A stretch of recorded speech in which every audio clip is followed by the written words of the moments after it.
Hello అండి. Haemoglobin శాతం చాలా మందిలో తగ్గిపోతూ ఉంటుంది. దాన్ని ఎనీమియా అంటారు. ఇది ఇంప్రూవ్ చేయడం ఎలా? అంటే సాధారణంగా నార్మల్‌గా రక్తంలో 13-16 మధ్యలో హిమోగ్లోబిన్ ఉంటూ ఉండాలనమాట.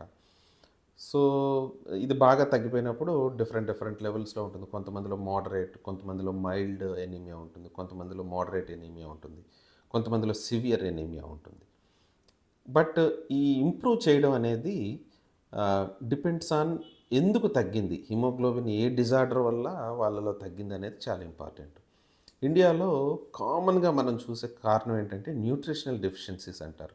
అంటే సరిగ్గా భోజనం తీసుకోకపోవడం గానీ, లేదంటే తీసుకున్న ఆహారం అబ్జార్బ్ అవ్వకపోవడం గానీ, లేదంటే కొంతమంది ఆడవాళ్ళలో కానీ, మగవాళ్ళలో అయితే ఆడవాళ్ళలో నెలసరి ఎక్కువగా అవ్వడం, లేదంటే మగవాళ్ళలో స్టూల్స్‌లో ఎక్కువ బ్లడ్ పోతూ ఉండడం. ఇలాంటి సమస్యలు వచ్చేటప్పుడు న్యూట్రిషనల్ డెఫిషియన్సీ అంటే ఐరన్, వైటమిన్ బి12 అండ్ మిగతా సప్లిమెంట్స్ ఏమైనా బాడీలో తగ్గిపోతే ఎనీమియా చూస్తుంటాం. అప్పుడు మనం ఏం చేస్తుంటాం, ఈ సప్లిమెంట్స్ ఇవ్వడానికి ప్రయత్నిస్తుంటాం.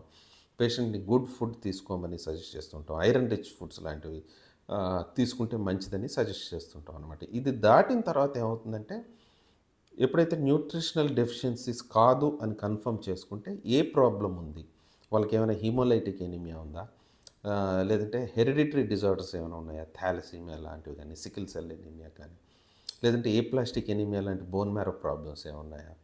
లేదంటే మైలోడిస్ప్లాస్టిక్ సిండ్రోమ్స్, అక్యూట్ ల్యూకీమియాస్ ఏమైనా ఉన్నాయా?